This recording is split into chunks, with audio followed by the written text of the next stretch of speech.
What is going on, everyone, and welcome to a special video for Path of Exile. We are currently in the Incursion League, about 3 weeks in.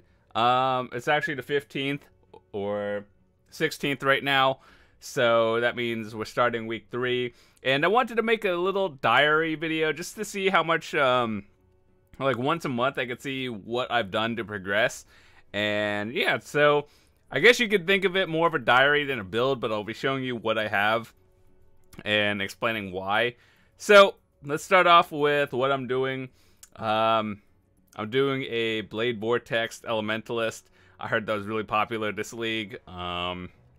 Just in general, I thought Blade Vortex would be something cool to try out. I've always been a big fan, if you guys have seen my previous leagues, of just fast map clearing and, you know, just blowing up screens of stuff. So, like, in Abyss League, I played a Kinetic Blast, and the league after, in Bestiary, I played Tornado Shot.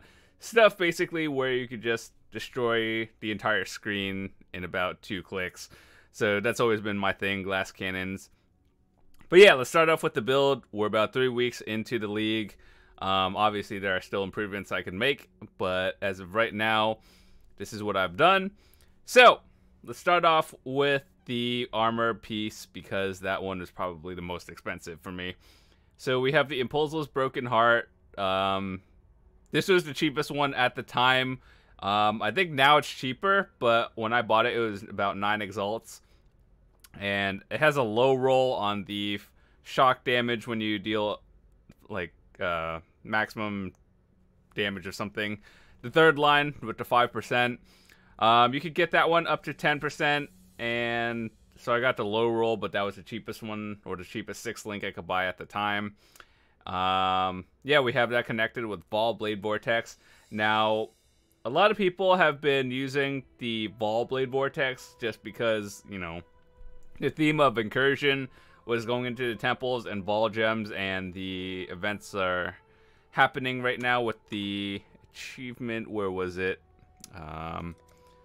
Oh yeah, I have 32 out of 40 achievements. My goal is to get 36, but the rest of these at this point are just straight RNG.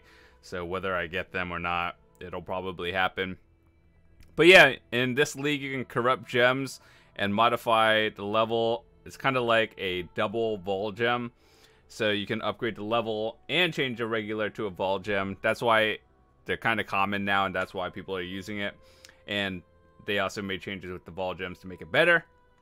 So, yeah, we have a 21 and 20 Vol Blade Vortex. This cost me about 5 exalts. I assume in 1 week from, or 1 month from now, it's probably going to be like 2 exalts. So, whatever. But I just wanted to have it now. And then I have that connected with Controlled Destruction, Hypothermia, Physical to Lightning. People have been testing physical to fire and physical to lightning. I personally think physical to lightning has been doing a little bit more damage because of our passes that we'll get into a little bit later. Increased critical strike damage and increased critical strike chance. This is the flex one. That means you could change it out for a lot of other things based on what you're doing. So like if you're just map clearing, I think in critical strike damage is pretty good. But if you want to do specific bosses, I think there are other good ones too. But I just kind of stick around with this one. Some of these aren't even 20 quality yet, because I can't find gem cutters and I'm lazy to buy it.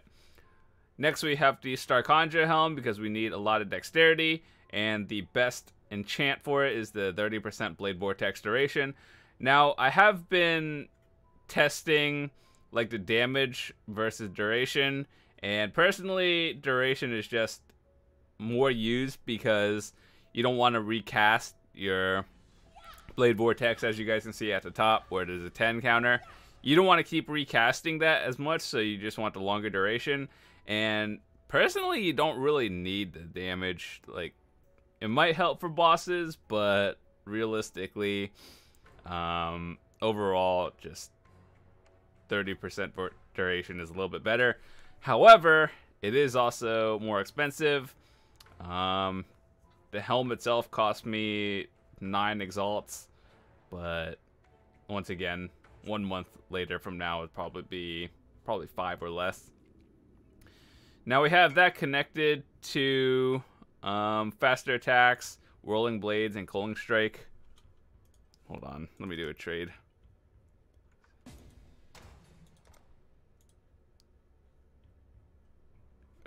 Let me see.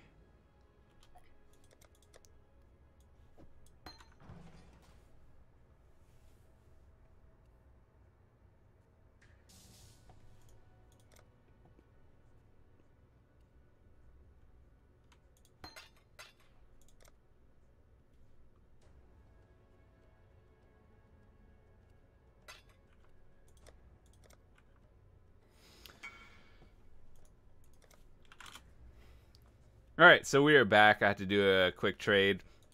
And with our gear. So I have this with Fortify, faster attacks, whirling blades, and culling strike. Culling strike isn't really mandatory, but you want whirling blades and faster attacks and Fortify at least. And then this 4th slot can be replaced by, you know, whatever you want. And then this one is the big one that a lot of people have been like speculating. Is it better to use 2 daggers, 2 maces, or 1 of each? I personally like the combination of 1 of the daggers and 1 mace. Simply because the dagger does more crit chance and crit multiplier. Sure, you do have spell damage, but it's not as much spell damage as just overall damage. This one is like boosting your crit chance and multiplier, while my scepter increases more flat damage. So overall, I personally like having this to combine it with the damage, so your base flat damage will be a little bit higher than if you had double daggers. But so this is how I can explain it. If you have double daggers, let's say your damage, your flat damage is 100 with double daggers. Your crit is going to be really high, but you have a low base. And if you had 2 maces that are like right here, let's say your base damage would be 300, but you would have a low crit chance and multiplier. So overall, I think 1 of each is like a perfect combination for me. So like my base would be like 200, but have a pretty decent crit chance. So based on how you want to play, it's really up to you.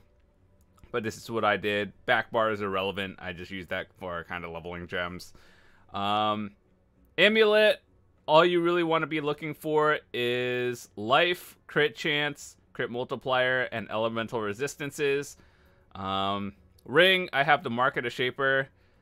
And what you're going to want to look for is maximum life. Well, obviously, they're all going to give it, but you want a 10% maximum life, the highest elemental damage you can, and if you're going to use another Elder item, or you're going to be using another Elder Ring, that one goes up to 80%, so try to get it as high as possible, but ideally you want a 10% maximum life, and as high of a spell damage you can get with an Elder item.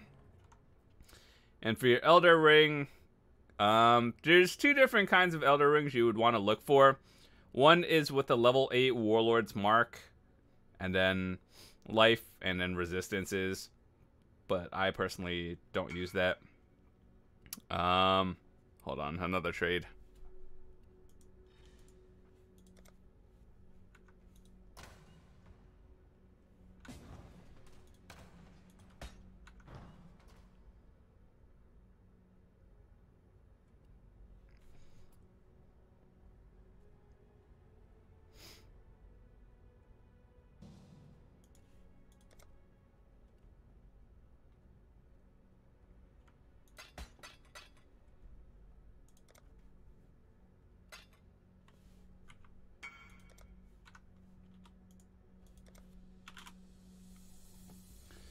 Okay, so where were we? Sorry, another trade happened. Yeah, so I just went with life and resistances because this one just gave a lot of resistances.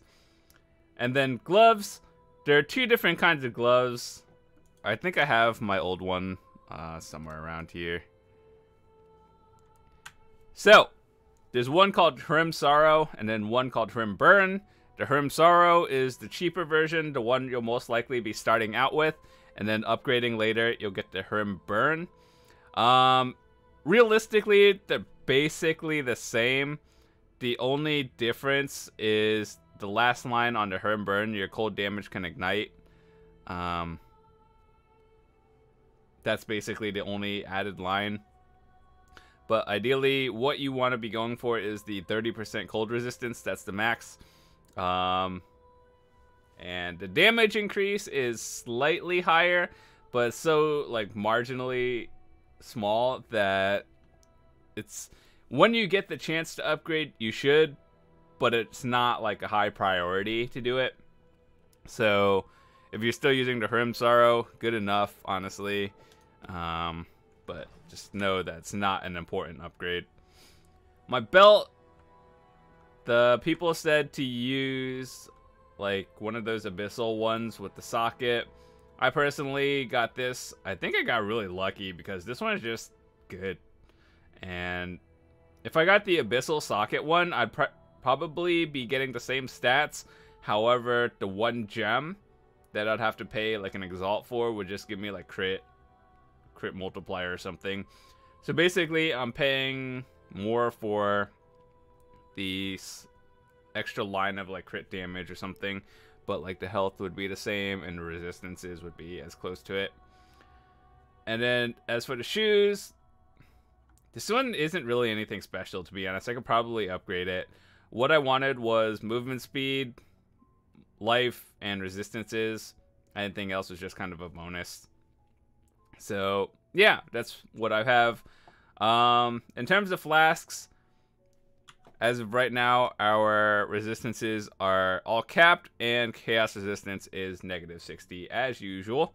When you use the Azirius flask, it sort of goes down, so like your resistances aren't -60. That's pretty good for bossing and just overall mapping, having higher chaos resistances. Then we have the Taste of Hate. You basically convert physical to cold and avoid being frozen and chilled. That's pretty good. So this one is probably going to be the most expensive flask you're going to get. I don't know how much it is right now, but when I paid for it, this was about like 3 days into the league. It was about 3 exalts. It's probably like 1 exalt now. So it's not a priority flask. I'd rather get gear over it, but when you have the extra currency, go for this one. Now this is a perfect rolled one for the league. So 20, 20, 30, 30. And that's what you want to go for. So you can see right here. Actually, the only like stat change would be physical to cold. So it goes from 15 to 20 range. You want to get it as close to 20 or 20 if possible. Here we have the regular just health flask, immunity to bleeding. It's really what you want. And then the diamond flask of warding, remove curses, and the heat flask, which is immunity to increased damage and immunity to freeze. There are 2 different kinds of flasks I was playing around with. One was the reduced charges and increased charge recovery versus the increased duration of these. And to be honest, both of them are good. I don't really know which one I like more. I'm just kind of using these to have it. But I think I like the reduced charges more, and I need to swap this one out. So yeah, that's been my gear. Let's look at our passive tree. That's how I built. You start from here. This is how you would build if you were just going through labs for the first time. You want to go through Pendulum of Destruction, then Mastermind of Discord, Shaper of Desolation, and Beacon of Ruin as your final one, which is Uber. So here's how I built. I don't have like a path of building thing. I actually don't even know how to use it, but I know people that do. So you start here, you go over here, you get these 3, and then you go around here to get these points. Obviously, you get these on the way when you go here. And then after that, you get all these. You skip this area entirely. Like from this point on, you skip that until later. And then you move here to get the life, and you go down all the way here, connect all these. And this is where you end up around like 70 and up, I guess. But yeah, the jewels I use right now are basically maximum life, area damage, and if I were to improve it, I'd get additional damage or crit chance and multiplier. And right here I have more cold damage. Another jewel is damage, area damage, and life is a priority. And final jewel is cast speed while dual wielding and area damage. The cast speed while dual wielding is kind of irrelevant, but it's whatever. If I could swap it out for more damage, I would. And another one, I don't know, this one's kind of dumb. Just life and area damage. So, what else do we have? At Pantheon, we have Soul of the Brine King. I use this so you get less chilled on you, and basically you can't be frozen if you've frozen recently. And the Miner God, I kind of switch it up between Shikari and Gruthkul. Oh, actually not Gruthkul. Yeah, it is Gruthkul. So I switch it up between these two. If I'm doing like poison maps or something, I'll get this one. But if I wanted to reduce my physical damage taken, I'll swap to that one. I actually have to get the passive for it. I've left it on poison for a while, just because I think overall this one's the better choice, but I do swap out between the two. Yeah, what else do we have? So I think that's really all my gear. If I were to do upgrades, I'd probably get a better dagger first, and then get a better chest piece with the thing of like what you do for this league. My goal for the league, once again, I said it was 36. I think I'm probably going to complete this one. This is RNG, whether I find it or not. Use these devices. Once again, an RNG one for the league. Fully upgrade rooms. RNG. Omnitech. This is more like a just get good. And it has connects sorta. If you get these with a maxed out rooms, it's a little bit RNG to get it. And then a get good moment once you're there. Cause map influence. It's actually not as bad as the last league. Complete like 1,500 maps. It's kind of the same actually, but it's not. It doesn't feel as bad. Complete deadly encounters. I have these done. I just need to complete the Uber Elder, and that's not completing Uber Elder is not the hard part. It's getting to the Uber Elder. So I have 154 out of 158 right now. Technically, I have all the non-unique maps done with the bonus. The only ones that I don't have completed are the unique ones. Putrid Cloister, because it's expensive. Twilight Temple, just because I never really cared about that one. I only did 14 out of 18 for the achievement. Where was it? Unique maps. Basically, these are the ones that I don't have done. Hall of Grandmasters, because there's this one boss that does Elemental Reflect, and I just get one-shotted, so I actually can't do this one, which kind of annoys me. Perandus Manor is a stupidly expensive one. I can do it, but I'm just not about to spend like 3 exalts for it. Putrid Cloister is kind of expensive. Twilight Temple, same. So those are the only reasons I don't have those done. Uber Elder, just need to get good and get it to the center of my atlas to get it. And one thing I've never really completely understood was how do people force the Elder Influence to the center? So if you were to look at my atlas right now, what would you do to start forcing it to the center? I've watched a lot of videos and no one could really explain it. They're just like, oh, just take Shaper things to the center. I was like, what if I don't have it there? And like, I don't have as much as you do. So there has been 0 videos or guides explaining how to get it to the center. There's been people like telling me stuff I already know, like just Shaper Influence brings it to another one, but there's some people that can somehow like force it to the center, and I'm not even sure how to do that. In terms of to complete these encounters, this is more just like a get good, and I tried the Sanguine Siren one, and since my build is Blade Vortex, it's really hard to do it without killing them. It's really just straight AoE, and I'm having trouble with this one. And then obviously the Guardians are kind of difficult. Endgame grinds, I'm probably going to skip this one because, yeah. But anyway, overall, that's my build. And if you, I'll show you just like a quick map in action. Let's do like, I don't know. Let's do a tier 13. It's the highest one I actually have right now.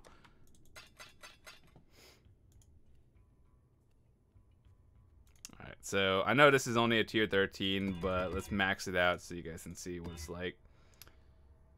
Temporal chains. Oh, that, I actually can't do that one. I can't do reflect. Why does it keep giving me elemental reflect? Less resistances. Oof, whatever. I tried. But yeah, basically, this is how the build works in action. Triple Herald. Blade Vortex. Ball Blade Vortex. And I'll show it to you. So usually when I start off, I just charge everything. Summon your golem if you can. Oh, it's Elder Influence, I think. Just run through things. So the base duration for the Blade Vortex is 5 seconds, but with the combination of the Starkhanja helm that we had before, it increased it a little. Plus the passives increased the duration of these abilities. And so right now it's about 11 seconds.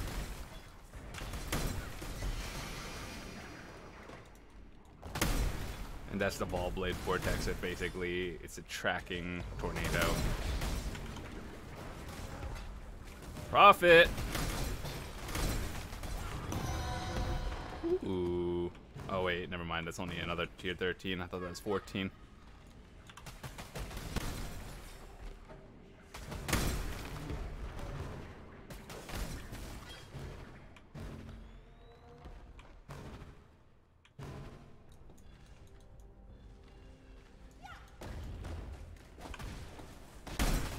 And then sometimes before big pulls, you drop your Orb of Storms. And then that does damage, and then you just do more damage. So yeah, once again, like I said, I like builds that is straight map clear. Like, look at all that. It's just gone in a second. It's kind of a bad example, but usually I can. Conduit of Lightning, Sacrificial Chamber. Flag. One thing I've noticed with this build is it causes a lot of desync. So it's not like, it's not always bad, but it does.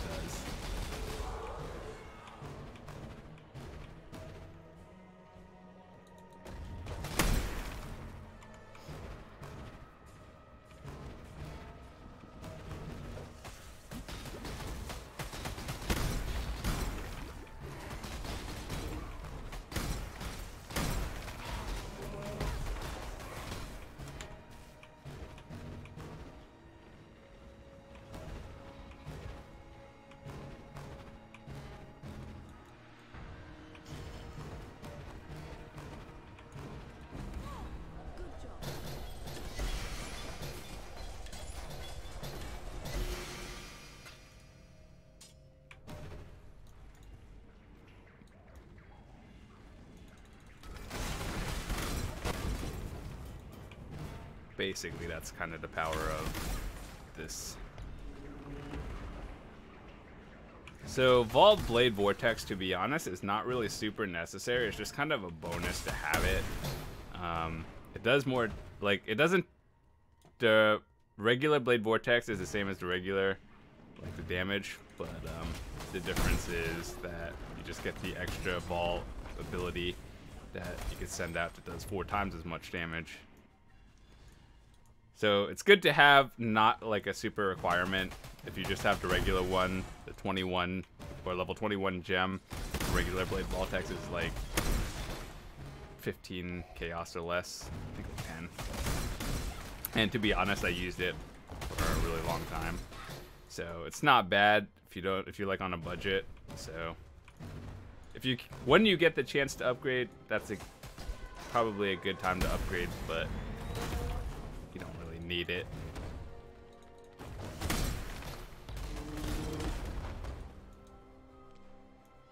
So we're in the boss room now.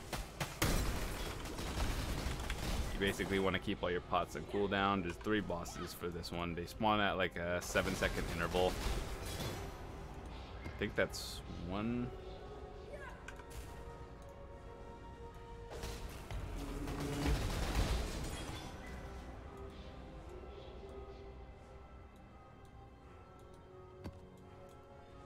Yeah, I think that was probably it. There's 1 at the start and then 2 more that spawn additionally. So yeah, that's basically the build in a nutshell. You can go back down and clear the rest of the stuff in here.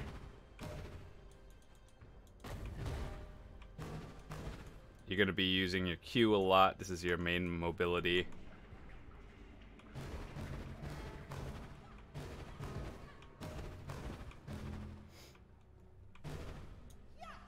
So basically what you want to look out for is the 10 charges that just keep a lot of them up at all times.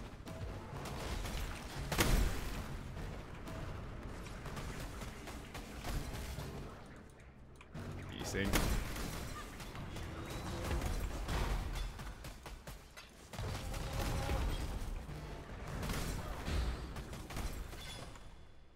Still 50 plus remaining. Wow.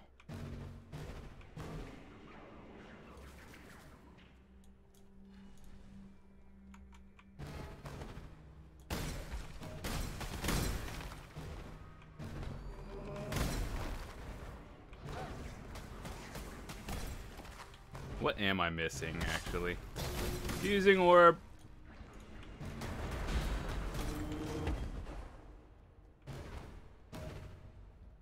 Alright, well, we're under 50, so that's basically it.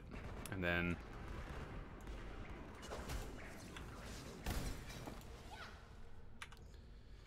I personally have a portal gem, but that's kind of irrelevant. It's because I don't even pick up portal gems that much. But anyway, that's it. Hope you guys enjoyed the build. Thanks so much for watching, and I'll see you guys later.